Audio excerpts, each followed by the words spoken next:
ನಮಸ್ಕಾರ, welcome to ಸ್ವರಾಜ್ಯ chemistry channel. ನನ್ನ ಹೆಸರು ಜಿ ಸ್ಮಿತಾ. ಈ ಚಾನಲ್ ಮೂಲಕ ಕೆಮಿಸ್ಟ್ರಿ ಸಬ್ಜೆಕ್ಟ್ ರಿಲೇಟೆಡ್ ಕೆಲವು ಟಾಪಿಕ್ಗಳ ವೀಡಿಯೋಗಳನ್ನ ಅಪ್ಲೋಡ್ ಮಾಡಲಾಗುತ್ತೆ. ಈ ವಿಡಿಯೋಗಳು ನಮ್ಗೆ ಯೂಸ್ಫುಲ್ ಅನ್ಸಿದ್ರೆ ಚಾನಲ್ ಸಬ್ಸ್ಕ್ರೈಬ್ ಮಾಡ್ಕೊಳ್ಳಿ. ವಿಡಿಯೋ ಇಷ್ಟ ಆಗಿದ್ರೆ ಲೈಕ್ ಮಾಡಿ, ಬೇರೆಯವ್ರಿಗೆ ಯೂಸ್ ಆಗುತ್ತೆ ಅನ್ನೋದಾದರೆ ಇದನ್ನು ಶೇರ್ ಮಾಡಿ. ಹಾಗೆಯೇ ನಿಮಗೆ ಕೆಮಿಸ್ಟ್ರಿ ಸಬ್ಜೆಕ್ಟಲ್ಲಿ ಯಾವುದಾದ್ರೂ ಸ್ಪೆಸಿಫಿಕ್ ಟಾಪಿಕ್ ಬಗ್ಗೆ ವಿಡಿಯೋ ಬೇಕು ಅನ್ನೋದಾದರೆ ಕಮೆಂಟ್ಸ್ ಬಾಕ್ಸಲ್ಲಿ ಕಮೆಂಟ್ ಮಾಡಿ, ಖಂಡಿತವಾಗ್ಲೂ ಆ ಟಾಪಿಕ್ ರಿಲೇಟೆಡ್ ವಿಡಿಯೋನ ಅಪ್ಲೋಡ್ ಮಾಡ್ತೀನಿ. ಇವತ್ತು ಈ ವಿಡಿಯೋದಲ್ಲಿ ಡಿಸ್ಕಷನ್ ಮಾಡ್ತಾ ಇರೋ ಟಾಪಿಕ್ ಬಂದು ಹೈಡ್ರೋಕಾರ್ಬನ್ಸಲ್ಲಿ ಇದು ಥರ್ಡ್ ವಿಡಿಯೋ. ನಾನು ಸೆಕೆಂಡ್ ವಿಡಿಯೋದಿಂದ ಆಲ್ಕೇನ್ಸ್ ಬಗ್ಗೆ ಸ್ಟಾರ್ಟ್ ಮಾಡಿದ್ದೀನಿ. ಸೊ ಸೆಕೆಂಡ್ ವಿಡಿಯೋದಲ್ಲಿ ನಾನು ಆಲ್ಕೇನ್ಸ್ ಅಂತಂದರೆ ಏನು, ಸೊ ಆಲ್ಕೇನ್ಸನ್ನು ಯಾವ ಥರ ನಾಮಿನ್ಕ್ಲೇಚರ್ ಮಾಡೋದು, ಸ್ಟ್ರಕ್ಚರ್ ಹೇಗಿರುತ್ತೆ, ಹಾಗೆ ಐಸೋಮೆರಿಸಮ್ ಅಂದರೆ ಚೈನ್ ಐಸೋಮೆರಿಸಮ್ ಬಗ್ಗೆ ಎಕ್ಸ್ಪ್ಲೇನ್ ಮಾಡಿದ್ದೆ.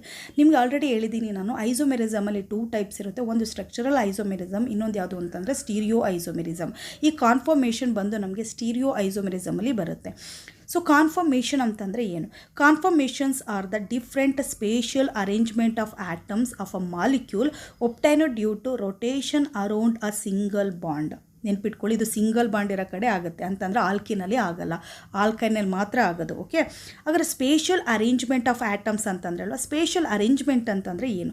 Spatial arrangement refers to the way atoms and molecules are positioned in space around an organic compound. ಒಂದು ಆರ್ಗಾನಿಕ್ ಕಾಂಪೌಂಡ್ ಸುತ್ತ ಆಟಮ್ಸ್ ಇರ್ಬೋದು ಅಥವಾ ಮಾಲಿಕ್ಯೂಲ್ಸ್ ಇರ್ಬೋದು, ಅದು ಪೊಸಿಷನಲ್ಲಿ ಸ್ಪೇಸಲ್ಲಿ ಅರೇಂಜ್ ಮಾಡ್ತೀವಲ್ಲ ನಾವು ಅರೇಂಜ್ಮೆಂಟು, ಅದನ್ನು ನಾವು ಸ್ಪೇಷಿಯಲ್ ಅರೇಂಜ್ಮೆಂಟ್ ಅಂತ ಕರಿತೀವಿ. ಅಂದರೆ ಇಲ್ಲಿ ಆಟಮ್ಸ್ ಅರೇಂಜ್ಮೆಂಟ್ ಏನಾಗಿರುತ್ತೆ, ಡಿಫ್ರೆಂಟ್ ಇರುತ್ತೆ.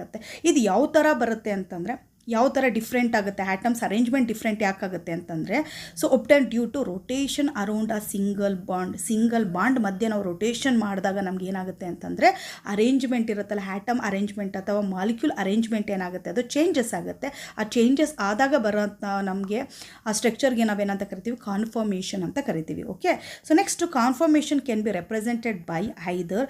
ನೋಡಿ, ಈ ಕಾನ್ಫರ್ಮೇಷನಲ್ಲಿ ನಾವು 2 ಟೈಪ್ಸ್ ನೋಡ್ಬೋದು.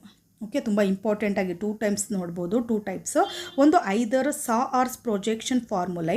ಓಕೆ, ಸೊ ಒಂದು ಸಾ-ಆರ್ಸ್ ಪ್ರೊಜೆಕ್ಷನ್ ಫಾರ್ಮುಲಾ ಅಂತ, ಅದು 3D ಡೈಮೆನ್ಷನಲ್ಲಿ ರೆಪ್ರೆಸೆಂಟ್ ಮಾಡುತ್ತೆ. ಅಥವಾ ಇನ್ನೊಂದು ಯಾವುದು ಅಂತಂದರೆ Newman projection formulae. Okay, so second one Newman projection formulae 2Dಯಲ್ಲಿರುತ್ತೆ. ಓಕೆ, ಒಂದೇನು ಸಾ-ಆರ್ಸ್ ಪ್ರೊಜೆಕ್ಷನ್ ಫಾರ್ಮುಲೈ, ಇನ್ನೊಂದು ಯಾವುದು Newman projection formulae. Okay, sawhorse ಪ್ರೊಜೆಕ್ಷನ್ಗೆ ಏನು ಬರುತ್ತೆ ಅಂತಂದರೆ 3D ಡೈಮೆನ್ಷನಲ್ಲಿ ರೆಪ್ರೆಸೆಂಟ್ ಮಾಡುತ್ತೆ. ನ್ಯೂಮನ್ ಪ್ರೊಜೆಕ್ಷನ್ ಫಾರ್ಮುಲಾ ಯಾವುದರಲ್ಲಿ ರೆಪ್ರೆಸೆಂಟ್ ಮಾಡುತ್ತೆ, 2D ಡೈಮೆನ್ಷನಲ್ಲಿ ರೆಪ್ರೆಸೆಂಟ್ ಮಾಡುತ್ತೆ. Okay, so next conformation of ethane. ಇಲ್ಲಿ ನಾನು ನಿಮಗೆ ಎಕ್ಸ್ಪ್ಲೇನ್ ಮಾಡ್ತಾ ಇರೋದು ಬರೀ ಈಥೇನ್ ತೊಗೊಂಡು ಎಕ್ಸ್ಪ್ಲೇನ್ ಮಾಡ್ತಾ ಇದ್ದೀನಿ. ಸೊ ಈಥೇನ್ ಮಾಲಿಕ್ಯುಲರ್ ಫಾರ್ಮುಲಾ ನಿಮ್ಗೆ ಗೊತ್ತಿದೆ. ಸೊ ಆಲ್ಕೇನ್ದು ಏನು ಜನರಲ್ ಫಾರ್ಮುಲಾ ಏನು, CnH2n. ಸೊ ಈಥೇನ್ ಅಂತಂದರೆ ಎಷ್ಟು ಕಾರ್ಬನ್ ಇರುತ್ತೆ, N = 2 ಕಾರ್ಬನ್ ಇರುತ್ತೆ.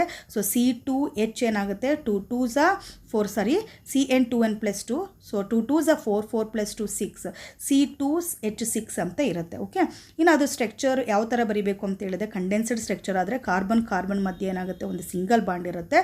ಓಕೆ, ಅದಾದಮೇಲೆ H3 ಈ ಥರ ಸ್ಟ್ರಕ್ಚರ್. ಅಂದರೆ ಒಂದು ಕಾರ್ಬನ್ಗೂ ಸಹ 3 ಹೈಡ್ರೋಜನ್ ಇದೆ, 2 ಕಾರ್ಬನ್ಸ್ ಪ್ರೆಸೆಂಟ್ ಇರುತ್ತೆ, 6 ಹೈಡ್ರೋಜನ್ ಪ್ರೆಸೆಂಟ್ ಇರುತ್ತೆ. Okay, there are infinite number of conformation of ethane. So ಈಥೇನ್ಗೆ ಇನ್ಫಿನೈಟ್ ನಂಬರ್ ಅಂದರೆ ಕೌಂಟ್ ಮಾಡೋಕ್ಕಾಗದೇ ಅಷ್ಟು ನಮಗೆ ಕಾನ್ಫರ್ಮೇಷನ್ ಸಿಗುತ್ತೆ. ಯಾಕೆ ಅಂತಂದರೆ ನೋಡಿ, ಕಾನ್ಫರ್ಮೇಷನ್ ಯಾವ ಥರ ಆಗುತ್ತೆ, ನಿಮಗೆ ಸಿಂಗಲ್ ಬಾಂಡನ್ನು ರೊಟೇಟ್ ಮಾಡಿದಾಗ ಕಾನ್ಫರ್ಮೇಷನ್ ಆಗುತ್ತೆ. ಸೊ ನಾವು ರೊಟೇಷನ್ ಮಾಡೋ ಆ್ಯಂಗಲ್ ಮೇಲೆ ಇದು ಡಿಪೆಂಡ್ ಆಗಿರುತ್ತೆ. ಸೊ ನಂಬರ್ ಆಫ್ ಆ್ಯಂಗಲಲ್ಲಿ ನಾವು ರೊಟೇಷನ್ ಮಾಡ್ಬೋದು. ಸೊ ಅದಕ್ಕೆ ನಮ್ಗೆ ಏನಾಗುತ್ತೆ, ಇನ್ಫಿನೈಟ್ ಆ್ಯಂಗಲಲ್ಲಿ ನಾವು ರೊಟೇಷನ್ ಮಾಡ್ಬೋದು.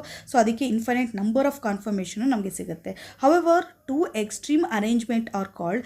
ಅದರಲ್ಲಿ ನಮಗೆ ತುಂಬ ಇಂಪಾರ್ಟೆಂಟಾಗಿ 2 ಎಕ್ಸ್ಟ್ರೀಮ್ ಅರೇಂಜ್ಮೆಂಟು ಇದೆ. ಸೊ ಯಾವುದ್ಯಾವುದು ಅಂತಂದರೆ ನೋಡಿ, ಎಕ್ಲೈಪ್ಸ್ಡ್ ಮತ್ತು ಸ್ಟ್ಯಾಗರ್ಡ್ ಫಾರ್ಮ್, ಇದು ತುಂಬ ಇಂಪಾರ್ಟೆಂಟ್. ಯಾವುದ್ಯಾವುದು, ಎಕ್ಲೈಪ್ಸ್ಡ್ ಮತ್ತು staggered form is very important. Okay, ಅದ್ರ ಜೊತೆಗೆ ಇನ್ನೂ ಒಂದು ನಾವು ಸ್ಟಡಿ ಮಾಡ್ತೀವಿ, ಯಾವುದು ಅಂತಂದರೆ ಅದು ಸ್ಕ್ಯೂ ಅಂತ, ಏನೋ ಸ್ಕ್ಯೂ ಫಾರ್ಮ್ ಅಂತ. ಓಕೆ, ಸೊ ಕಾನ್ಫರ್ಮೇಷನ್ ಆಫ್ ಈಥೇನಲ್ಲಿ ಇನ್ಫೈನೈಟ್ ನಂಬರ್ ಆಫ್ ಕಾನ್ಫರ್ಮೇಷನ್ ನೋಡ್ಬೋದು. ಅದರಲ್ಲಿ 3 ಕಾನ್ಫರ್ಮೇಷನ್ ಯಾವುದ್ಯಾವುದು ಅಂತಂದರೆ ಎಕ್ಲೈಪ್ಸ್ಡ್ ಫಾರ್ಮು, ಸ್ಟ್ಯಾಗರ್ಡ್ ಫಾರ್ಮು, ಇನ್ನೊಂದು ಸ್ಕ್ಯೂ ಫಾರ್ಮ್ ಅಂತ. ಎಕ್ಲೈಪ್ಸ್ಡ್ ಸ್ಟ್ಯಾಗರ್ಡ್ ಫಾರ್ಮು ತುಂಬ ಇಂಪಾರ್ಟೆಂಟ್ ಆಗಿರುತ್ತೆ. ಇನ್ ಬಿಟ್ವೀನಲ್ಲಿ ಬರೋದೇ ನಮಗೆ skew form. Okay, so eclipsed form ಅಂತಂದರೆ ಏನು ನೋಡೋಣ. The conformation in which, so ಯಾವ ಕಾನ್ಫರ್ಮೇಷನಲ್ಲಿ, so hydrogen atoms attach to 2 carbon. ನಿಮ್ಗೆ ಹೇಳಿದ್ದೆ ನಾನು ಎಷ್ಟು ಹೈಡ್ರೋಜನ್ ಇರುತ್ತೆ, 6 ಹೈಡ್ರೋಜನ್ ಇರುತ್ತೆ. ಬಟ್ ಈಚ್ ಕಾರ್ಬನ್ಗೆ ಎಷ್ಟು ಹೈಡ್ರೋಜನ್ ಇರುತ್ತೆ, 3 ಹೈಡ್ರೋಜನ್ಸ್ ಇರುತ್ತೆ. ಈ 3 ಹೈಡ್ರೋಜನ್ ಅಟ್ಯಾಚ್ ಆಗಿರುತ್ತಲ್ಲ ನೋಡಿ 2 ಕಾರ್ಬನ್ಗೆ, ಅಂತಂದರೆ 6 ಹೈಡ್ರೋಜನ್ನು 2 ಕಾರ್ಬನ್ಸ್ಗೆ ಅಟ್ಯಾಚ್ ಆಗಿರುತ್ತಲ್ಲ, are as closed together as possible. ಎಷ್ಟಾಗುತ್ತೆ ಅಷ್ಟೇನಾಗುತ್ತೆ, ಈ ಹೈಡ್ರೋಜನ್ ಏನಾಗಿರುತ್ತೆ ಒಂದಕ್ಕೊಂದು ಕ್ಲೋಸ್ ಆಗಿದ್ರೆ ಅದನ್ನು ನಾವು ಎಕ್ಲೈಪ್ಸ್ಡ್ ಅಂತ ಕರಿತೀವಿ. ನೆಕ್ಸ್ಟ್ ನಾನು ಅದನ್ನು ಡಯಾಗ್ರಾಮಲ್ಲಿ ಎಕ್ಸ್ಪ್ಲೇನ್ ಮಾಡ್ತೀನಿ. ಎಕ್ಲೈಪ್ಸ್ಡ್ ಅಂತಂದರೆ ಏನಂತಾನೆ ಅರ್ಥ ಮಾಡ್ಕೊಳ್ಳಿ. The conformation in which hydrogen atoms attach to 2 carbons. So ಒಂದು ಕಾರ್ಬನ್ ಇರುತ್ತೆ ಅಂತ ಅಂದ್ಕೊಳ್ಳಿ. ಇವಾಗ ಇದರಲ್ಲಿ ಏನು 2 ಕಾರ್ಬನ್ಸ್ ಇದೆ ಅಲ್ವಾ. ಈ 2 ಕಾರ್ಬನ್ಸ್ಗೆ ಅಟ್ಯಾಚ್ ಆಗಿರೋ ಹೈಡ್ರೋಜನ್ ಎಷ್ಟಾಗುತ್ತೆ ಅಷ್ಟು ಏನಾಗುತ್ತೆ ಅಂತಂದರೆ ನಿಯರೆಸ್ಟ್ ಇದ್ದರೆ ಅಂಥದ್ದನ್ನು ಏನಂತ ಕರಿತೀವಿ, ಅಂಥ ಫಾರ್ಮನ್ನು ಏನಂತ ಕರಿತೀವಿ, ಎಕ್ಲಿಪ್ಸ್ಡ್ ಫಾರ್ಮ್ ಅಂತ ಕರಿತೀವಿ. Okay, the conformation in which hydrogen atoms attach to 2 carbon atoms are as closed together as possible is called eclipsed. ಹಾಗಾದರೆ ಸ್ಟ್ಯಾಗರ್ಡ್ ಅಂತಂದರೆ ಅದಕ್ಕೆ ಆಪೋಸಿಟ್.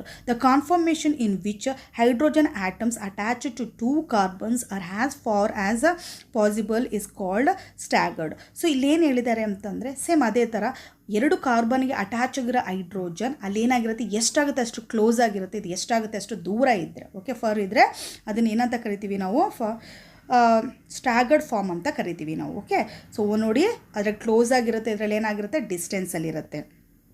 ಹಾಗಾದರೆ ಸ್ಕ್ಯೂ ಫಾರ್ಮ್ ಅಂತಂದರೆ ಏನು, ಆಲ್ರೆಡಿ ಹೇಳಿದ್ದೆ ನಿಮಗೆ, ಇನ್ ಬಿಟ್ವೀನಲ್ಲಿ ಬರುತ್ತೆ ಇದು ಅಂತೇಳಿ. Any other intermediate conformation is called as skew conformation. So ಇದು ಎರಡರ ಮಧ್ಯೆ ಬರೋ ಅಂಥ ಯಾವುದೇ ಒಂದು ಇಂಟರ್ಮೀಡಿಯೇಟ್ ಕಾನ್ಫರ್ಮೇಷನ್ ಇದ್ದರೆ ಅಂಥ ಕಾನ್ಫರ್ಮೇಷನ್ಗೆ ಏನಂತ ಕರಿತೀವಿ ನಾವು, ಸ್ಕ್ಯೂ ಫಾರ್ಮ್ ಅಂತ ಕರಿತೀವಿ ನಾವು. ಓಕೆ, ಸೊ ಎಕ್ಲಿಪ್ಸ್ಡ್, ಸ್ಟ್ಯಾಗರ್ಡು ಮತ್ತು ಸ್ಕ್ಯೂ. ಎಕ್ಲಿಪ್ಸ್ಡಲ್ಲಿ ಏನಾಗಿರುತ್ತೆ ಅಂತಂದರೆ ಹೈಡ್ರೋಜನ್ಸ್, ಯಾವ ಹೈಡ್ರೋಜನ್ಸ್ ಅಂದರೆ ಇದರಲ್ಲಿ 6 ಹೈಡ್ರೋಜನ್ 2 ಕಾರ್ಬನ್ಗೆ ಅಟ್ಯಾಚ್ ಆಗಿರೋದು ಎಷ್ಟಾಗುತ್ತೆ ಅಷ್ಟು ಕ್ಲೋಸ್ ಆಗಿ ಅರೇಂಜ್ಮೆಂಟ್ ಆಗಿದ್ರೆ ಅಂಥ ಕಾನ್ಫರ್ಮೇಷನ್ಗೆ ಎಕ್ಲಿಪ್ಸ್ಡ್ ಅಂತ ಕರಿತೀವಿ. ಸೊ ನಾವು ಅದೇ ಥರ ಸ್ಟ್ಯಾಗರ್ಡ್ ತೊಗೊಂಡ್ರೆ ಏನಾಗುತ್ತೆ ಅಂತಂದರೆ ಈ 6 ಹೈಡ್ರೋಜನ್ನು 2 ಕಾರ್ಬನ್ಗೆ ಅಟ್ಯಾಚ್ ಆಗಿದ್ರೆ ಎಷ್ಟಾಗುತ್ತೆ ಅಷ್ಟು ದೂರ ಇದ್ದರೆ, ದೂರ ಇದ್ದರೆ ಏನಂತ ಕರಿತೀವಿ, ಅಂಥ ಕಾನ್ಫರ್ಮೇಷನ್ಗೆ ಏನಂತ ಕರಿತೀವಿ ನಾವು, ಸ್ಟ್ಯಾಗರ್ಡ್ ಅಂತ ಕರಿತೀವಿ. ನೆಕ್ಸ್ಟ್ ಸ್ಕ್ಯೂ ಅಂತಂದರೆ ಏನು ಅಂತಂದರೆ ಎರಡು ಬಿಟ್ವೀನ್ ಎಕ್ಲಿಪ್ಸ್ಡ್ ಮತ್ತು ಸ್ಟ್ಯಾಗರ್ಡ್ ಕಾನ್ಫರ್ಮೇಷನ್ ಎರಡರ ಮಧ್ಯೆ ಇರೋಂಥ ಕಾನ್ಫರ್ಮೇಷನ್ ನಾವೇನಂತ ಕರಿತೀವಿ, ಸ್ಕ್ಯೂ ಕಾನ್ಫರ್ಮೇಷನ್ ಅಂತ ಕರಿತೀವಿ. ಸೊ ನೆಕ್ಸ್ಟು ನಿಮ್ಗೆ ಆಲ್ರೆಡಿ ಹೇಳಿದೆ ನಾನು, ಕಾನ್ಫರ್ಮೇಷನಲ್ಲಿ 2 ಪ್ರೊಜೆಕ್ಷನ್ ನೋಡ್ಬೋದು. ಓಕೆ, ಸೊ ಯಾವ್ಯಾವ ಪ್ರೊಜೆಕ್ಷನ್ ನೋಡ್ಬೋದು ಅಂತ ಹೇಳಿದ್ದೆ, ಒಂದು ಪ್ರೊಜೆಕ್ಷನ್ ಫಾರ್ಮುಲೆ, ಇನ್ನೊಂದು ನ್ಯೂಮನ್ ಪ್ರೊಜೆಕ್ಷನ್ ಫಾರ್ಮುಲೆ ಅಂತ. ಸೊ ನಾನು ಇವಾಗ ಫಸ್ಟು ತೊಗೊತಾ ಇರೋದು ಯಾವುದು ಅಂತಂದರೆ ನ್ಯೂಮನ್ ಪ್ರೊಜೆಕ್ಷನ್ ತೊಗೊತಾ ಇದ್ದೀನಿ. ಏನದು ಅಂತಂದರೆ 2D ಡೈಮೆನ್ಷನಲ್ಲಿ ಅದನ್ನು ನಾವು ಆಲ್ಕೇನ್ ಏನು ಮಾಡ್ತೀವಿ, ರೆಪ್ರೆಸೆಂಟ್ ಮಾಡೋದಕ್ಕೆ ನಾವು ನ್ಯೂಮನ್ ಪ್ರೊಜೆಕ್ಷನ್ ಅಂತ ಕರಿತೀವಿ. ಸೊ ನ್ಯೂಮನ್ ಪ್ರೊಜೆಕ್ಷನ್ ಆಫ್ ಈಥನ್ಗೆ ನ್ಯೂಮನ್ ಪ್ರೊಜೆಕ್ಷನ್ ಯಾವ ಥರ ಬರೆಯೋದು ಅಂತಂದರೆ ನೋಡಿ, the carbon atom nearer to the eye. So ಐಗೆ ಯಾವ ಕಾರ್ಬನ್ ಆಟಮ್, ಫಾರ್ ಎಕ್ಸಾಂಪಲ್ ನೋಡಿ, ದಿಸ್ ಈಸ್ ಆ್ಯಕ್ಚುಲಿ ಈಥೇನ್ ಅಲ್ವಾ. ಸೊ ಈಥೇನಲ್ಲಿ ಏನಿದೆ ಅಂತಂದರೆ 2 ಕಾರ್ಬನ್ ಇದೆ. ಈ 2 ಕಾರ್ಬನ್ನ ನಾನು ಬ್ಲ್ಯಾಕ್ ಬಾಲ್ ಅಂತ ತೊಗೊಂಡಿದ್ದೆ ನೋಡಿ, ಇದೆರಡು ಕಾರ್ಬನ್ಸ್. ಓಕೆ, ಸೊ ನೆಕ್ಸ್ಟ್ ಸುತ್ತ ಇರುತ್ತಲ್ಲ ಎಂಟಿ ಸರ್ಕಲ್ ಇದೆಯಲ್ಲ ನೋಡಿ, ಈ ಸಾಲಿಡ್ ಸರ್ಕಲ್ನ ಕಾರ್ಬನ್ ಅಂತ ತೊಗೊಂಡು ಎಂಟಿ ಸರ್ಕಲ್ ಇದೆಯಲ್ಲ ಅದು ಹೈಡ್ರೋಜನ್. ಓಕೆ, ಟೋಟಲಾಗಿ ಎಷ್ಟಿದೆ, 6 ಹೈಡ್ರೋಜನ್ ಇದೆ. ಸೊ ನಾವು ನೋಡಬೇಕಾದ್ರೆ ಓಕೆ, ಸೊ ನಾವು ಇಟ್ಕೊಂಡು ಇವಾಗ ಈತನ ಇಟ್ಕೊಂಡು ನೋಡಬೇಕಾದ್ರೆ ಒಂದು ಕಾರ್ಬನ್ ಏನಾಗಿರುತ್ತೆ ನಮಗೆ ನಿಯರೆಸ್ಟ್ ಆಗಿರುತ್ತೆ. ಓಕೆ, ನಾವು ವರ್ಟಿಕಲ್ ಆಗಿ ಆರಿಜೆಂಟಲ್ ಆಗಿ ಇಟ್ಕೊಂಡು ನೋಡ್ತಾ ಇದ್ದಾಗ ಅದು ಕಾರ್ಬನ್ ನಮಗೆ ಕಾರ್ಬನ್ ಆರಿಜೆಂಟಲ್ ಆಗಿರಬೇಕು. ಕಾರ್ಬನ್ ಬಾಂಡ್ ನಮ್ಮ ಕಣ್ಣಿಗೆ ಕರೆಕ್ಟಾಗಿ ಆರಿಜೆಂಟಲ್ ಆಗಿದ್ದಾಗ ಫಸ್ಟ್ ಒಂದು ಕಾರ್ಬನ್ ಸಿಗುತ್ತೆ, ಅದಾದಮೇಲೆ ಹಿಂದ್ಗಡೆ ಇನ್ನೊಂದು ಕಾರ್ಬನ್ ಇರುತ್ತೆ. ಸೊ ಈ ಫಸ್ಟ್ ಕಾರ್ಬನ್ ಇರುತ್ತಲ್ಲ ಅದನ್ನು ನಿಯರ್ ಕಾರ್ಬನ್ ಅಂತ ಕರಿತೀವಿ. ಸೊ ಈ ಸೆಕೆಂಡ್ ಕಾರ್ಬನ್ ಇರುತ್ತಲ್ಲ ಅದನ್ನು ರೇರ್ ಕಾರ್ಬನ್ ಅಂತ ಕರಿತೀವಿ. ಇದನ್ನು ಫ್ರಂಟ್ ಕಾರ್ಬನ್ ಅಂತ ಕರಿತೀವಿ. ಓಕೆ, ಫ್ರಂಟ್ ಕಾರ್ಬನ್ ಅಂತ ಕರಿತೀವಿ. ಇದನ್ನ ಏನಂತ ಕರಿತೀವಿ ನಾವು, ರೇರ್ ಕಾರ್ಬನ್ ಅಂತ ಕರಿತೀವಿ. ಓಕೆ, ಸೊ ಇದು ಅರ್ಥ ಆಯಿತು ಅನ್ಕೊತೀನಿ. ಇವಾಗ ನೋಡೋಣ ಬನ್ನಿ. The carbon atoms nearer to the eye ಅಂತಂದರೆ ಫ್ರಂಟ್ ಕಾರ್ಬನ್ ಇರುತ್ತಲ್ಲ, so is represented by a point at the centre of the circle. ನೀವು ನ್ಯೂಮನ್ ಪ್ರೊಜೆಕ್ಷನ್ ಫಾರ್ಮುಲಾ ಬರಿಬೇಕಾದ್ರೆ ಓಕೆ ಏನು ಮಾಡಬೇಕು ಅಂತಂದರೆ ಫಸ್ಟ್ ಸರ್ಕಲ್ ಹಾಕ್ಕೋಬೇಕು. ಸೊ ಸರ್ಕಲ್ ಹಾಕ್ಕೊಂಡು ನಮಗೆ ಇವಾಗ ಫ್ರಂಟ್ ಆ ಕಾರ್ಬನ್ ಯಾವುದಿತ್ತು ಆ ಕಾರ್ಬನ್ ಯಾವ ಥರ ರೆಪ್ರೆಸೆಂಟ್ ಮಾಡ್ತೀವಿ ಅಂತಂದರೆ ಆ ಸರ್ಕಲಿಗೆ ಸೆಂಟರಲ್ಲಿ ಒಂದು ಪಾಯಿಂಟ್ ಹಾಕಬೇಕು ನಾವು. ಆ ಪಾಯಿಂಟ್ ಏನೇ ರೆಪ್ರೆಸೆಂಟ್ ಮಾಡುತ್ತೆ, ಕಾರ್ಬನ್ನ ರೆಪ್ರೆಸೆಂಟ್ ಮಾಡುತ್ತೆ. ಆಮೇಲೆ ನಾನು ಬರೆದು ಹೇಳ್ಕೊಡ್ತೀನಿ. The 3 lines. ಸೊ ಆ ಕಾರ್ಬನ್ಗೆ ಏನಾಗುತ್ತೆ ಅಂತಂದರೆ 3 ಹೈಡ್ರೋಜನ್ಸ್ ಅಟ್ಯಾಚ್ ಆಗಿರುತ್ತೆ ಅಲ್ವಾ, ಆ ಲೈನ್ಸ್ಗಳು attach to the centre at an angle of 120 degree. So ಎಲ್ಲ ಹೈಡ್ರೋಜನ್ಸು ಸಹ ಏನಾಗುತ್ತೆ ಅಂತಂದರೆ 120 ಡಿಗ್ರಿಯಲ್ಲಿ ಏನಾಗಿರುತ್ತೆ ಅಂತಂದರೆ ಅಟ್ಯಾಚ್ ಆಗಿರುತ್ತೆ. ನೋಡಿ, ಫಸ್ಟು ಸರ್ಕಲ್ ಬರಿಬೇಕು ನಾವು. ಓಕೆ, ಸೊ ಸರ್ಕಲಲ್ಲಿ ಏನು ಮಾಡ್ತೀವಿ ಅಂತಂದರೆ ಈ ಪಾಯಿಂಟ್ ಬರೆದ್ರೆ ಓಕೆ, ಈ ಪಾಯಿಂಟ್ ಏನು ರೆಪ್ರೆಸೆಂಟ್ ಮಾಡುತ್ತೆ ನಮಗೆ, ಫ್ರಂಟ್ ಕಾರ್ಬನ್ನ ರೆಪ್ರೆಸೆಂಟ್ ಮಾಡುತ್ತೆ. ಸೊ ಅದಕ್ಕೆ ಅಟ್ಯಾಚ್ ಆಗಿರೋ ಹೈಡ್ರೋಜನ್ನ ನಾವೇನಂತೀವಿ, 3 ಲೈನ್ಸ್ ಥರ ರೆಪ್ರೆಸೆಂಟ್ ಮಾಡ್ತೀವಿ. ಸೊ 2 ಲೈನ್ ಮಧ್ಯೆ ಡಿಸ್ಟೆನ್ಸ್ ಎಷ್ಟಿರಬೇಕು ಅಂತಂದರೆ ನಮಗೆ 120 ಡಿಗ್ರಿ ಇರಬೇಕು. Okay, so this is hydrogen. So ಇದನ್ನು ನಾವೇನಂತ ಫ್ರಂಟ್ ಕಾರ್ಬನ್ ಈ ಥರ ಇರೋದು. The rear carbon. So next rear carbon ಅಂತಂದರೆ ಆಲ್ರೆಡಿ ಹೇಳ್ಕೊಟ್ಟಿದೆ, ನಮ್ಮಿಂದ ದೂರ ಇರೋದು ನೆಕ್ಸ್ಟ್ ಕಾರ್ಬನ್ ಇರುತ್ತೆ, ಅದು ರೇರ್ ಕಾರ್ಬನ್ ಅಂತ ಕರಿತೀವಿ. Is represented by a circle. So ಅದನ್ನು ಸಹ ನಾವೇನು ಮಾಡ್ತೀವಿ, ಸರ್ಕಲ್ ಥರನೇ ರೆಪ್ರೆಸೆಂಟೆಡ್ ಮಾಡ್ತೀವಿ. Okay, the 3 line attach to the centre at an angle of 120. ನೋಡಿ, ನಿಮಗೆ ಹೇಳಬೇಕು ಅಂತಂದರೆ ಈ ಸರ್ಕಲ್ ರೆಪ್ರೆಸೆಂಟೆಡ್ ಮಾಡ್ತಾ ಇದೆಯಲ್ಲ ಇದು rear carbon. Okay, that is rear carbon. So ಅದ್ರ ಮಧ್ಯೆ ನಾವು ಒಂದು ಡಾಟ್ ಹಾಕಿದ್ವಲ್ಲ ನೋಡಿ, ಇದು ಫ್ರಂಟ್ ಕಾರ್ಬನ್, ಇದು ಫ್ರಂಟ್ ಕಾರ್ಬನ್. ಸೊ ಇಲ್ಲೂ ಸಹ ಏನಾಗುತ್ತೆ ಅಂತ ಅಂದರೆ ಇಲ್ಲಿಗೂ ಸಹ ಹೈಡ್ರೋಜನ್ ಅಟ್ಯಾಚ್ ಆಗಿರುತ್ತೆ. ಸೊ 3 ಹೈಡ್ರೋಜನ್ ಅಟ್ಯಾಚ್ ಆಗಿರುತ್ತೆ. ಸೊ ಹೈಡ್ರೋಜನ್ ಮಧ್ಯೆ ಇರೋಂಥ ಆ್ಯಂಗಲ್ ಎಷ್ಟಿರುತ್ತೆ, 120 ಡಿಗ್ರಿ ಇರುತ್ತೆ. ಅರ್ಥ ಆಗ್ತಾ ಇದೆಯಾ ನಿಮಗೆ? ಸೊ ಫಸ್ಟ್ ಒನ್ನು ಸರ್ಕಲು, ಈ ಸರ್ಕಲ್ ಏನು ರೆಪ್ರೆಸೆಂಟ್ ಮಾಡುತ್ತೆ, ರೇರ್ ಕಾರ್ಬನ್ನ ರೆಪ್ರೆಸೆಂಟ್ ಮಾಡುತ್ತೆ. ಓಕೆ, ಸೊ ನೆಕ್ಸ್ಟ್ ನೋಡೋಣ ಬನ್ನಿ ಯಾವ ಥರ ಅಂತ. ನ್ಯೂಮನ್ ಪ್ರೊಜೆಕ್ಷನ್ ಇಲ್ಲಿದೆ ನೋಡಿ. So theta it is equal to 0 degree. ನೋಡಿ ಥೀಟಾ ಅಂತಂದರೆ ಏನು ಅಂತಂದರೆ ಡೈಹೆಡ್ರಲ್ ಆ್ಯಂಗಲ್ ಅಂತ ಕರಿತೀವಿ ನಾವು. ಏನಂತ ಕರಿತೀವಿ, dihedral angle. So dihedral angle ಅಂತಂದರೆ ಏನು? ಡೈ ಅಂತಂದರೆ 2 ಅಂತ ಅಲ್ವಾ. ಸೊ ಡೈಹೆಡ್ರಲ್ ಆ್ಯಂಗಲ್ ಅಂತಂದರೆ the angle formed between a CH bond on the front. So ಫ್ರಂಟಲ್ಲಿ ಇರೋ ಅಂಥ CH, ಇವಾಗ ನಾನು ಇಲ್ಲಿ ನೋಡಿ ಮಾರ್ಕ್ ಮಾಡ್ತೀನಿ. ಸೊ ಫ್ರಂಟಲ್ಲಿ ಇರೋ CH ಅಲ್ವಾ ಇದು, ಫ್ರಂಟಲ್ಲಿ ಇರೋ CHಗೆ okay, and a CH bond on the back carbon, ಅಂದರೆ ರೇರ್ ಕಾರ್ಬನ್ಗೆ ಅಟ್ಯಾಚ್ ಆಗಿರುತ್ತಲ್ಲ ನೋಡಿ. ಓಕೆ, ಇದೆರಡರೂ ಮಧ್ಯೆ ಇರೋಂಥ ಆ್ಯಂಗಲ್ಗೆ ಏನಂತ ಕರಿತೀವಿ ನಾವು, ಡೈಹೆಡ್ರಲ್ ಆ್ಯಂಗಲ್ ಅಂತ ಕರಿತೀವಿ. ಸೊ ಇದೆರಡೂ ಮಧ್ಯೆ ಇರೋಂಥ ಆ್ಯಂಗಲ್ಗೆ ಏನಂತ ಕರಿತೀವಿ, ಡೈಹೆಡ್ರಲ್ ಆ್ಯಂಗಲ್ ಅಂತ ಕರಿತೀವಿ. ಸೊ ಡೈಹೆಡ್ರಲ್ ಆ್ಯಂಗಲ್ ಅಂತಂದ್ರೆ ಏನು, ದ ಆ್ಯಂಗಲ್ ಫಾರ್ಮಡ್ ಬಿಟ್ವೀನ್ ಎರಡು ಯಾವುದ್ರ ಮಧ್ಯೆ ಆಗುತ್ತೆ, CH okay bond on the front carbon. Okay, so and a CH bond on the back carbon is known as a dihedral angle. So ಈ dihedral angle ಮೇಲೆ ನಾವು ಎಕ್ಲಿಪ್ಸ್ಡ್, ಸ್ಟ್ರ್ಯಾಂಗರ್ಡ್ ಮತ್ತು ಸ್ಕ್ಯೂ ಕಾನ್ಫರ್ಮೇಷನ್ ಅನ್ನೋದನ್ನು ಡಿಪೆಂಡ್ ಮಾಡ್ತೀವಿ. ಇಲ್ಲಿ ನೋಡೋಣ ನಾವು ಇವಾಗ ಎಕ್ಲಿಪ್ಸ್ಡ್ ತೊಗೊಂಡ್ರೆ. ಓಕೆ, ಎಕ್ಲಿಪ್ಸ್ಡ್ ತೊಗೊಂಡ್ರೆ ಯಾವ ಥರ ರೆಪ್ರೆಸೆಂಟೇಟ್ ಮಾಡ್ತೀವಿ ಅಂತಂದರೆ ನೋಡಿ, ಎಕ್ಲಿಪ್ಸ್ಡ್ ಏನಾಗುತ್ತೆ ಅಂತಂದರೆ ಈ ಡೈಹೆಡ್ರಲ್ ಆ್ಯಂಗಲ್ ಇರುತ್ತಲ್ಲ ನೋಡಿ. ಸೊ ಥೀಟನ ಡೈಹೆಡ್ರಲ್ ಆ್ಯಂಗಲ್ ಅಂತ ಹೇಳಿದೆ, ಅದು 0 ಡಿಗ್ರಿ ಇರುತ್ತೆ. ನಿಮ್ಗೆ ಹೇಳಿದೆ ನಾನು ಎಕ್ಲಿಪ್ಸ್ಡ್ ಅಂತಂದರೆ ಸೊ ಹೈಡ್ರೋಜನ್ಸ್ ಏನೇನು ಹೈಡ್ರೋಜನ್ಸ್ ಇರುತ್ತೆ ಎಷ್ಟಾಗುತ್ತೆ ಅಷ್ಟು ಕ್ಲೋಸ್ ಆಗಿದ್ದರೆ, ಓಕೆ ಹೈಡ್ರೋಜನ್ಸ್ ಎಷ್ಟಾಗುತ್ತೆ ಅಷ್ಟು ಕ್ಲೋಸ್ ಆಗಿದ್ದರೆ ಅದನ್ನ ಏನಂತ ಕರಿತೀವಿ, ಎಕ್ಲಿಪ್ಸ್ಡ್ ಅಂತ ಕರಿತೀವಿ. ಸೊ ಇಲ್ಲಿ ಥೀಟಾ ಎಷ್ಟಿರುತ್ತೆ, 0 ಡಿಗ್ರಿ ಇರುತ್ತೆ. ಥೀಟಾ ಎಷ್ಟಿರುತ್ತೆ, 0 ಡಿಗ್ರಿ ಅಂತ ಅಂದರೆ ಎಕ್ಸಾಕ್ಟಾಗಿ ಹಿಂದ್ಗಡೆ ಏನಾಗುತ್ತೆ, ಇನ್ನೊಂದು ಹೈಡ್ರೋಜನ್ ಪ್ರೆಸೆಂಟ್ ಆಗಿರುತ್ತೆ. ಒಂದು ಹೈಡ್ರೋಜನ್ಗೆ ಎಕ್ಸಾಕ್ಟಾಗಿ ಹಿಂದ್ಗಡೆ ಏನಾಗುತ್ತೆ, ಇನ್ನೊಂದು ಹೈಡ್ರೋಜನ್ ಪ್ರೆಸೆಂಟ್ ಆಗುತ್ತೆ, ಇನ್ನೊಂದು ಕಾರ್ಬನ್ದು hydrogen. Okay, so next theta it is equal to 60 degree. ಅದು ಹೈಡ್ರೋಜನ್ ಮಧ್ಯೆ ಇರೋ ಅಂತ. ಓಕೆ, ಸೊ ಅಂದರೆ ಡೈಹೈಡ್ರಲ್ ಆ್ಯಂಗಲ್ ಇದೆಯಲ್ಲ ನೋಡಿ, ಈ ಡೈಹೈಡ್ರಲ್ ಆ್ಯಂಗಲ್ ಬಂದು ನಿಮಗೆ 60 ಡಿಗ್ರಿ ಇದ್ದರೆ, ಡೈಹೆಡ್ರಲ್ ಆ್ಯಂಗಲ್ ಬಂದು 60 ಡಿಗ್ರಿ ಇದ್ದರೆ ಅಂಥದ್ದನ್ನು ಏನಂತ ಕರಿತೀವಿ ನಾವು, ಸ್ಟ್ಯಾಗರ್ಡ್ ಕಾನ್ಫರ್ಮೇಷನ್ ಅಂತ ಕರಿತೀವಿ.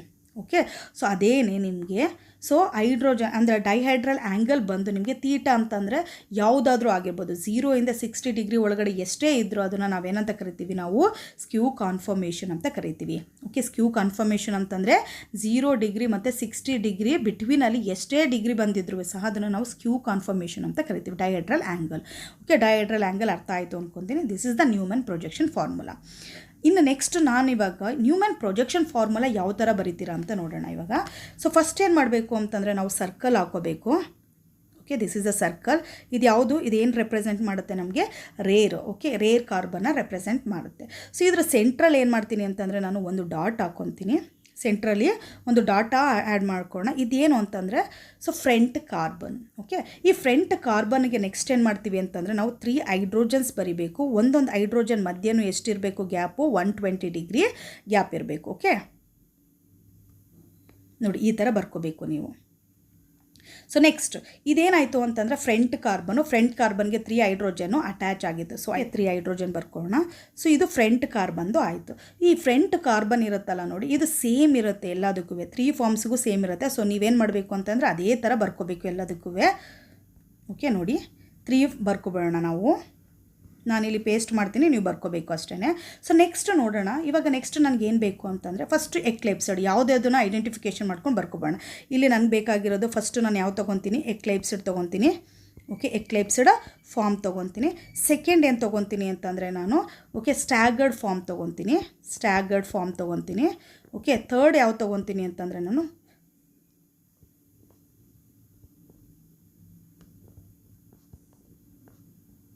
ಸ್ಕ್ಯೂ ಫಾರ್ಮ್ ತೊಗೊತೀನಿ. ಓಕೆ, ಸೊ ಇವಾಗ ಫಸ್ಟು ಈ ಥರ ಬರ್ಕೊಬಿಡೋಣ. ಇವಾಗ ಎಕ್ಲಿಪ್ಸ್ಡ್ ಫಾರ್ಮ್ ಅಂತಂದರೆ ಏನು ನಿಮ್ಗೆ ಆಲ್ರೆಡಿ ಹೇಳಿದ್ದೀನಿ ನಾನು. ಸೊ ಹೈಡ್ರೋಜನ್ ಏನಾಗುತ್ತೆ ಅಂತಂದರೆ ಎಷ್ಟಾಗುತ್ತೆ ಅಷ್ಟು ಹತ್ರ ಇರಬೇಕು. ಸೊ ನಾವೇನು ಮಾಡಬೇಕು ಅವಾಗ ಲೈನು, ಓಕೆ ಹಿಂದ್ಗಡೆ ಸರ್ಕಲ್ಗೆ ಅಟ್ಯಾಚ್ ಆಗಿರೋದು ಹೈಡ್ರೋಜನ್ಗೆ ಎಷ್ಟಾಗುತ್ತೆ ಅಷ್ಟು ನಿಯರೆಸ್ಟಲ್ಲಿ ನಾವೇನು ಮಾಡಬೇಕು, ಲೈನ್ ಬರ್ಕೋಬೇಕು. ಈ ಲೈನ್ ಏನಾಗಬೇಕು ಅಂತಂದರೆ ನಮಗೆ ಫ್ರಂಟ್ ಲೈನ್ಗಿಂತ ಒಂದು ಸ್ವಲ್ಪ ಚಿಕ್ಕದಾಗಿ ಇರಲಿ. ಸೊ ಅಲ್ಲಿ ಏನು ಮಾಡಬೇಕು, ಇವಾಗ ಹೈಡ್ರೋಜನ್ ಬರಿಬೇಕು. ಓಕೆ, ಹೈಡ್ರೋಜನ್ ಬರಿಬೇಕು. ಇವಾಗ ಆ್ಯಂಗಲ್ ಏನಾಗಿರುತ್ತೆ ನೋಡಿ, ಇದ್ರದ್ದು ಆ್ಯಂಗಲ್ಲು ಇದೆರಡ್ರದ್ದು ಡೈಹೆಡ್ರಲ್ ಆ್ಯಂಗಲ್ ಏನಾಗಿರುತ್ತೆ, theta it is equal to 0 degree. Okay, so next ಹೋಗೋಣ ನಾವು ಸ್ಟ್ಯಾಗರ್ಡ್ ಫಾರ್ಮ್ ಬರಬೇಕು ಅಂತಂದರೆ ನೆನ್ಪಿಟ್ಕೊಳ್ಳಿ. ಸೊ ಇದು 2 ಹೈಡ್ರೋಜನ್ ಇದೆ ಅಲ್ವಾ, ಇದು 2 ಹೈಡ್ರೋಜನ್ ಮಧ್ಯೆ ಎಕ್ಸಾಕ್ಟಾಗಿ, ಯಾಕೆಂದರೆ 120 ಡಿಗ್ರಿ ಇರುತ್ತೆ, ಅದು 2 ಹೈಡ್ರೋಜನ್ ಗ್ಯಾಪ್ ಏನಿರುತ್ತೆ 120 ಡಿಗ್ರಿ ಇರುತ್ತೆ. ನಾನು ಎಕ್ಸಾಕ್ಟಾಗಿ ಏನು ಮಾಡ್ತೀನಿ ನೋಡಿ, ಸೆಂಟರ್ಗೆ ಲೈನ್ ಹಾಕ್ಕೊತೀನಿ. ಓಕೆ, ಸೆಂಟರ್ಗೆ ಈ ಥರ ಲೈನ್ ಹಾಕ್ಕೊಳ್ಳೋಣ. ಇದು ನೋಡಿದ್ರೆ ಈ ವೈ ಥರ ಕಾಣಿಸುತ್ತೆ ನಿಮಗೆ. ಸೊ ನೆಕ್ಸ್ಟ್ ಇಲ್ಲೂ ಒಂದು ಹೈಡ್ರೋಜನ್ ಬರಿಬೇಕು ನೋಡಿ. ಎಕ್ಸಾಕ್ಟಾಗಿ ಏನು ಮಾಡ್ತೀನಿ, ಸೆಂಟರ್ಗೆ ಹಾಕ್ಕೊತಾ ಇದ್ದೀನಿ. ಸೊ ಇದಕ್ಕೂ ಆ್ಯಂಗಲ್ಗಿರೋ ಓಕೆ.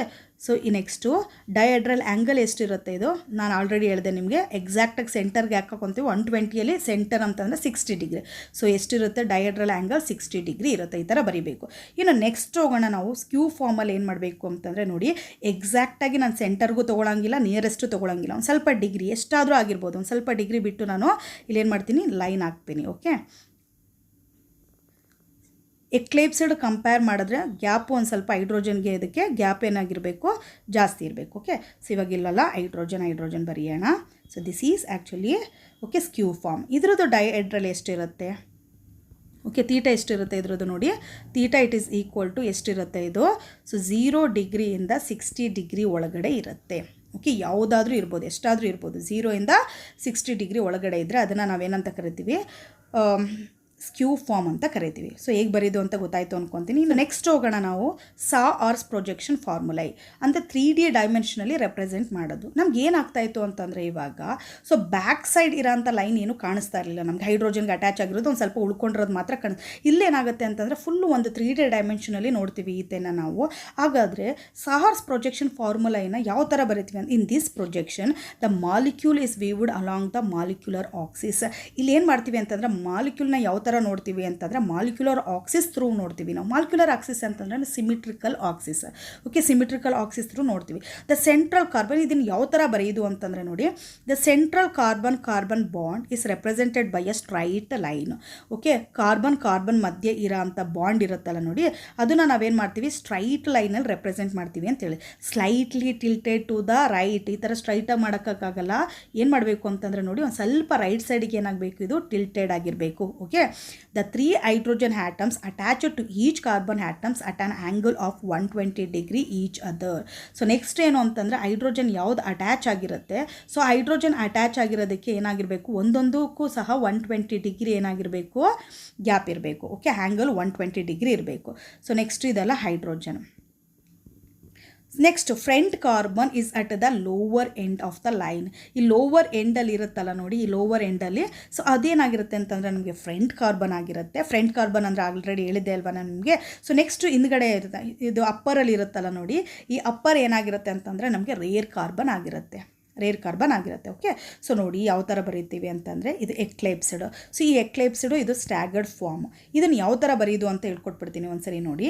ಎಕ್ಲೈಪ್ಸ್ಡ್ ಫಾರ್ಮು ಮತ್ತು ಸ್ಟ್ಯಾಗರ್ಡ್ ಫಾರ್ಮ್ ಬರಿಬೇಕಾದ್ರೆ ಫಸ್ಟ್ ನಾವೇನು ಮಾಡ್ತೀವಿ, ಒಂದು ಸ್ಟ್ರೈಟ್ ಲೈನು, ಬಟ್ ಆ ಸ್ಟ್ರೈಟ್ ಲೈನ್ ಏನಾಗಿರಬೇಕು, ರೈಟ್ ಸೈಡ್ಗೆ ಟಿಲ್ಟೆಡ್ ಆಗಿರಬೇಕು. ಓಕೆ, ಸೊ ನಾನೇನು ಮಾಡ್ತೀನಿ ನೋಡಿ, ಈ ಥರ ಬರ್ಕೊಳ್ಳೋಣ. ಓಕೆ, ಸೊ ಇದನ್ನೇ ಕಾಪಿ ಮಾಡ್ತೀನಿ ನಾನು. ಕಾಪಿ ಮಾಡಿ ಏನು ಮಾಡ್ತೀನಿ ನೋಡಿ, ಇನ್ನೊಂದು ಮಾಡ್ಕೊತೀನಿ. ಸೊ ಇಲ್ಲಿ ಮಾತ್ರ ಎರಡೇ ನೋಡೋಣ ನಾವು, ಯಾವುದೇ ಇದು ಅಂತಂದರೆ ಎಕ್ಲಿಪ್ಸ್ಡ್ ನೋಡೋಣ, ಇನ್ನೊಂದು ಸ್ಟ್ಯಾಗರ್ಡ್ ಫಾರ್ಮ್ ನೋಡೋಣ. ಓಕೆ, ಸ್ಕ್ಯೂ ಬೇಡ ನಮಗೆ ಇಲ್ಲಿ. ಸೊ ನೆಕ್ಸ್ಟ್ ಹೋಗೋಣ, ಇಲ್ಲಿಗಾಯಿತು. ಇದು ಏನಾಯಿತು, ಇದೇನು ರೆಪ್ರೆಸೆಂಟೆಡ್ ಮಾಡ್ತಾ ಇದೆ ಇವಾಗ ನೋಡಿ, ಕಾರ್ಬನ್. ಓಕೆ, ಸೊ ಈ ಬಿಲೋ ಇರೋ ಅಂಥದ್ದು ಇಲ್ಲಿದೆಯಲ್ಲ ನೋಡಿ, ಇದು ಏನು ಮಾಡ್ತಾ ಇದೆ, ಲೋವರ್ ಫ್ರಂಟ್ ಕಾರ್ಬನ್ನ ರೆಪ್ರೆಸೆಂಟೆಡ್ ಮಾಡ್ತಾ ಇದೆ. ಹಾಗೇನೆ ಅಪ್ಪರಲ್ಲಿ ಇರೋ ಅಂಥದ್ದು ಏನೇ ರೆಪ್ರೆಸೆಂಟೆಡ್ ಮಾಡ್ತಾ ಇದೆ, ನಮಗೆ ರೇರ್ ಕಾರ್ಬನ್ನ ರೆಪ್ರೆಸೆಂಟೆಡ್ ಮಾಡ್ತಾ ಇದೆ. ಓಕೆ, ಸೊ ನೆಕ್ಸ್ಟ್ ಇದಿಷ್ಟು ಗೊತ್ತಾಯಿತು. ನೆಕ್ಸ್ಟ್ ಹೇಗೆ ಬರೀದು ಅಂತಂದರೆ ಫಸ್ಟ್ ಇವಾಗ ಎಕ್ಲಿಪ್ಸ್ಡ್ ಯಾವುದು ಮತ್ತು ಸ್ಟ್ಯಾಗರ್ಡ್ ಯಾವುದು ಅಂತ ಫಸ್ಟ್ ಬರ್ಕೊಬಿಡ್ಬೇಕು. ಅದ್ರ ಮೇಲೆ ಡಿಪೆಂಡ್ ಮಾಡಬೇಕು ನಾವು ಹೇಗೆ ಬರಿಬೇಕು ಅನ್ನೋದನ್ನು ಅಲ್ವಾ. ಸೊ ಫಸ್ಟ್ ಏನು ಮಾಡ್ತೀನಿ, ನಾನು ಎಕ್ಲಿಪ್ಸ್ಡೇ ತೊಗೊತೀನಿ. ಫಸ್ಟು ಎಕ್ಲಿಪ್ಸ್ಡ್ ತೊಗೊತೀನಿ. ನೆಕ್ಸ್ಟ್ ಯಾವ್ದು ತೊಗೊತೀನಿ, ನಾನು ಸ್ಟ್ಯಾಗರ್ಡ್ ತೊಗೊತೀನಿ. ನೆಕ್ಸ್ಟ್ ಏನು ತೊಗೊತೀನಿ, ಸ್ಟ್ಯಾಗರ್ಡ್ ತೊಗೊತೀನಿ. ಓಕೆನಾ. ಸೊ ಎಕ್ಲಿಪ್ಸ್ಡ್ ಸ್ಟ್ಯಾಗರ್ಡ್ ಇದೆ. ಇವಾಗ ಹೈಡ್ರೋಜನ್ ಯಾವ ಥರ ಬರಬೇಕು, ಈಚ್ ಕಾರ್ಬನ್ಗೆ ಎಷ್ಟಿದೆ, 3 ಹೈಡ್ರೋಜನ್ಸ್ ಇದೆ. ಇಲ್ಲಿ ನೆನ್ಪಿಟ್ಕೊಳ್ಳಿ. ಓಕೆ, ಏನು ನೆನ್ಪಿಟ್ಕೋಬೇಕು ಅಂತಂದರೆ ಇಲ್ಲಿ ವೈ ಥರ ತೊಗೊತಾ ಇದ್ದೀವಿ ನಾವು. ವೈನ ಯಾವ ಥರ ಬರೀತೀವಿ ನೋಡಿ, ಈ ಥರ ಬರೆದ್ರೆ ಇನ್ವರ್ಟೆಡ್ ವೈ ಅಂತ ಕರಿತೀವಿ ನಾವು ಅಲ್ವಾ. ಅದೇ ಈ ಥರ ಬರೆದ್ರೆ ಇದನ್ನು ವೈ ಅಂತ ಕರಿತೀವಿ. ಇದು ಇನ್ವರ್ಟೆಡ್. ಓಕೆ, ಅಂದರೆ ಉಲ್ಟಾ ಮಾಡೋದು, ವೈನ ಉಲ್ಟಾ ಮಾಡಿರ್ತೀವಿ, ಇದು ವೈ ಅಂತಲೇ ಕರಿತೀವಿ. ಸೊ ನೆಕ್ಸ್ಟ್ ನೋಡೋಣ, ಇದು ಯಾಕೆ ಹೇಳ್ತಾ ಇದ್ದೀನಿ ಅಂತಂದರೆ ಹೇಗೆ ಬರಿಬೇಕು ಅನ್ನೋದು. ಇವಾಗ ಒಂದೊಂದು ವೈಯಲ್ಲಿ ನೋಡಿ, ಒಂದೊಂದು ಲೈನು ಸಹ ಒಂದೊಂದು ಹೈಡ್ರೋಜನ್ನ ರೆಪ್ರೆಸೆಂಟೆಡ್ ಮಾಡ್ತಾಯಿದೆ. ಇದು ವೈ, ಇದನ್ನೇನಂತ ಕರಿತೀವಿ ಅಂತ ಹೇಳಿದೆ ನಾನು, ಇನ್ನೊಂದನ್ನ ಇನ್ವರ್ಟೆಡ್ ವೈ ಅಂತ ಕರಿತೀವಿ. ಇನ್ವರ್ಟೆಡ್ ವೈ ಅಂತಂದರೆ ಏನು, ಈ 2 ಈ ಥರ ಬರುತ್ತೆ. ಸೊ ಉಲ್ಟಾ ವೈ. ಓಕೆ, ಒಂದೊಂದು ಲೈನು ಸಹ ಏನು ಮಾಡ್ತಾ ಇದೆ, ಒಂದೊಂದು ಹೈಡ್ರೋಜನ್ನ ರೆಪ್ರೆಸೆಂಟೆಡ್ ಮಾಡ್ತಾ ಇದೆ. ಸೊ ಇವಾಗ ನೋಡೋಣ ಯಾವ ಥರ ಬರೆಯೋದು. ಫಸ್ಟ್ ಏನು ಮಾಡ್ತಾ ಇದ್ದೀನಿ ಅಂತಂದರೆ ನಾನಿಲ್ಲಿ ಓಕೆ, ಸೊ ವೈನ ಯಾವ ಥರ ಬರಿತಾ ಇದ್ದೀನಿ ಅಂತಂದರೆ ನೋಡಿ ಇದೇ ಥರ ಬರೆಯೋಕ್ಕೆ ಟ್ರೈ ಮಾಡೋಣ.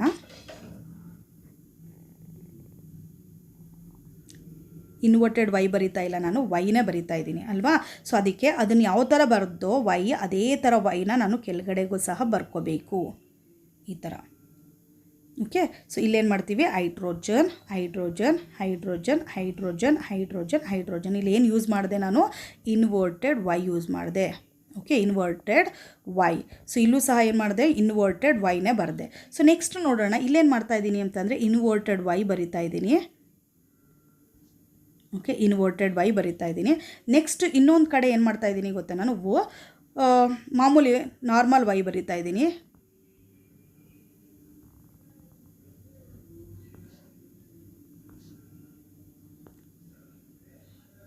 Hydrogen. So hydrogen hydrogen length same ಇರಲಿ. Okay, hydrogen hydrogen. ನೋಡಿ ಇದು ಇನ್ವರ್ಟೆಡ್ ವೈ ಆಯಿತು.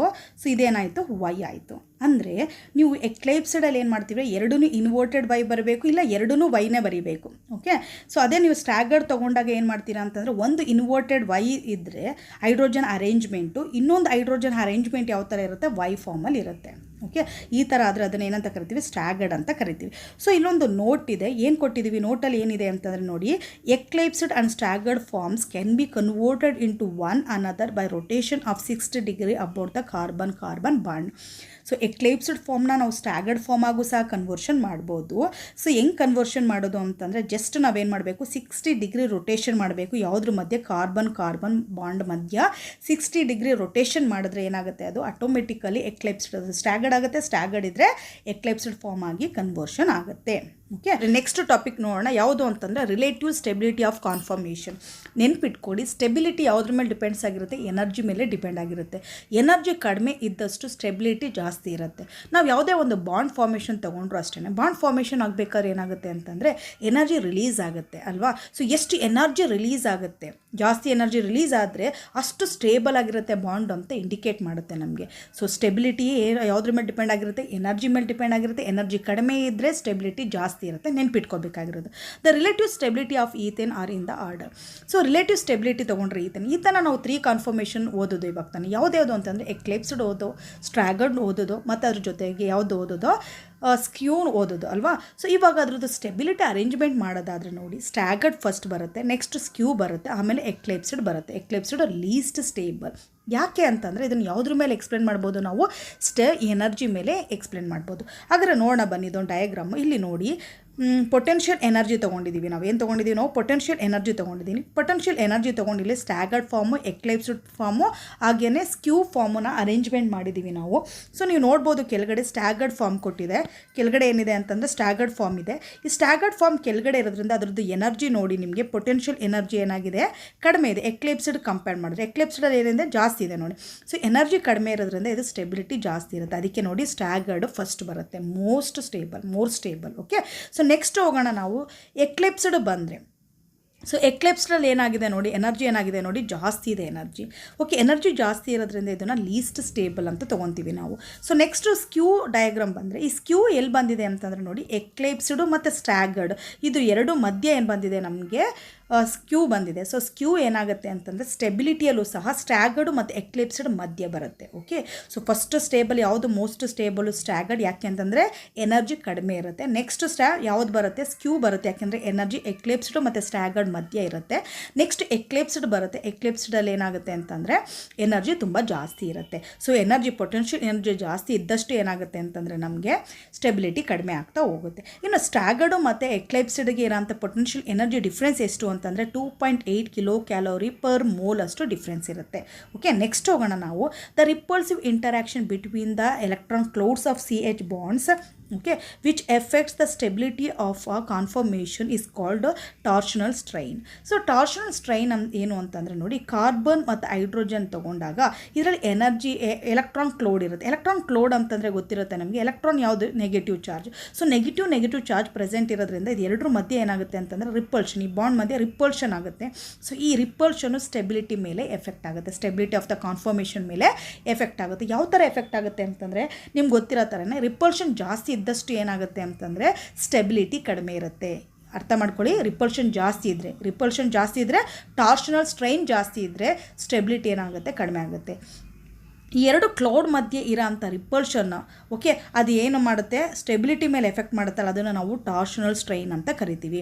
Next energy required for ethane molecules to rotate about carbon bond is called torsional energy. ನಿಮ್ಗೆ ಆಲ್ರೆಡಿ ಹೇಳಿದೆ ನಾನು, ಎಕ್ಲಿಪ್ಸ್ನ ಸ್ಟ್ಯಾಗರ್ಡ್ ಆಗಿ ಕನ್ವರ್ಷನ್ ಮಾಡ್ಬೋದು, ಸ್ಟ್ಯಾಕರ್ಡ್ನ ಎಕ್ಲಿಪ್ಸ್ಡ್ ಆಗಿ ಕನ್ವರ್ಷನ್ ಮಾಡ್ಬೋದು, ಜಸ್ಟ್ 60 ಡಿಗ್ರಿ ಕಾರ್ಬನ್ ಬಾಂಡನ್ನ ನಾವು ರೊಟೇಟ್ ಮಾಡೋದ್ರ ಮೂಲಕ ಅಂತ ಅಲ್ವಾ. ಸೊ ಈ ರೊಟೇಟ್ ಮಾಡಬೇಕಾದ್ರೆ ನಮಗೊಂದು ಸ್ವಲ್ಪ ಎನರ್ಜಿ ಬೇಕಾಗಿರುತ್ತೆ ಅಲ್ವಾ, ಆ ಎನರ್ಜಿನ ಏನಂತ ಕರಿತೀವಿ ನಾವು, ಟಾರ್ಷನಲ್ ಎನರ್ಜಿ ಅಂತ ಕರಿತೀವಿ. ಸೊ ಟಾರ್ಷನಲ್ ಎನರ್ಜಿ ಅಂತಂದ್ರೇನು, energy required for ethane molecules to rotate about carbon bond is called torsional energy. Okay, so next ನೋಡೋದಾದರೆ ನಿಮ್ಗೆ ಗೊತ್ತಿದೆ, ಸ್ಟ್ಯಾಗರ್ಡು ಫಸ್ಟ್ ಬರುತ್ತೆ, ಸೆಕೆಂಡು ಸ್ಕ್ಯೂ ಬರುತ್ತೆ, ಥರ್ಡ್ ಎಕ್ಲಿಪ್ಸ್ಡ್ ಬರುತ್ತೆ. ಸೊ ಲೆಫ್ಟಿಂದ ರೈಟ್ಗೆ ಮೂವ್ ಮಾಡಬೇಕಾದ್ರೆ, ಲೆಫ್ಟ್ ಟು ರೈಟ್ ಮೂವ್ ಮಾಡಬೇಕಾದ್ರೆ ಟಾರ್ಷನಲ್ ಸ್ಟ್ರೈನ್ ತೊಗೊಂಡ್ರೆ ಏನಾಗುತ್ತೆ, ಇನ್ಕ್ರೀಸ್ ಆಗುತ್ತೆ. ಓಕೆ, ಟಾರ್ಷನಲ್ ಸ್ಟ್ರೈನ್ ಆಗುತ್ತೆ, ಇನ್ಕ್ರೀಸ್ ಆಗುತ್ತೆ. ಯಾಕೆ ಅಂತಂದರೆ ನೋಡಿ, CH ಬಾಂಡ್ ಏನಾಗುತ್ತೆ ಅಂತಂದರೆ ರೇರು ಮತ್ತು ಫ್ರಂಟ್ ಎರಡರಲ್ಲೂ ಸಹ ಡೈಹೆಡ್ರಲ್ ಆ್ಯಂಗಲ್ ಏನಾಗಿರುತ್ತೆ ಅಂತಂದರೆ 0 ಇರುತ್ತೆ. ಸೊ ಡೈಹೆಡ್ರಲ್ ಆ್ಯಂಗಲ್ 0 ಇದೆ ಅಂತಂದರೆ ತುಂಬ ಕ್ಲೋಸ್ ಆಗಿರೋದ್ರಿಂದ ಏನಾಗುತ್ತೆ ಅಂತಂದರೆ ಎಲೆಕ್ಟ್ರಾನ್ ಕ್ಲೌಡ್ ಮಧ್ಯೆ ಇರೋ ಅಂಥ ರಿಪಲ್ಷನ್ನು ಜಾಸ್ತಿ ಇರುತ್ತೆ. ಸೊ ನಾವು ಸ್ಟ್ಯಾಗರ್ಡ್ ಇಂದ ಎಕ್ಲಿಪ್ಸ್ಡ್ ಕಡೆಗೆ ಮೂವ್ ಆದರೆ, ನಾವು ಲೆಫ್ಟ್ ಟು ರೈಟ್ ಮೂವ್ ಆದರೆ ಏನಾಗುತ್ತೆ ಅಂತಂದರೆ ಸೊ ಟಾರ್ಷನಲ್ ಸ್ಟ್ರೈನ್ ಏನಾಗುತ್ತೆ, ಇನ್ಕ್ರೀಸ್ ಆಗುತ್ತೆ.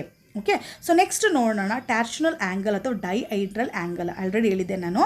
ಸೊ ಎಕ್ಲಿಪ್ಸ್ಡ್ಗೆ ಏನಾಗಿರುತ್ತೆ ಅಂತಂದರೆ 0 ಇರುತ್ತೆ. ಓಕೆ, ಸ್ಟ್ಯಾಗರ್ಡ್ಗೆ ಏನಾಗಿರುತ್ತೆ ಅಂತ ಹೇಳ್ಕೊಟ್ಟಿದ್ದೆ ನಾನು, 60 ಡಿಗ್ರಿ ಇರುತ್ತೆ. ಇನ್ನು ಸ್ಕ್ಯೂವಲ್ಲಿ ಏನಾಗುತ್ತೆ ಅಂತಂದರೆ 0 to 60 ಡಿಗ್ರಿ ಒಳಗಡೆ ಇರುತ್ತೆ ಅಂತ ಹೇಳಿದ್ದೆ ನಾನು.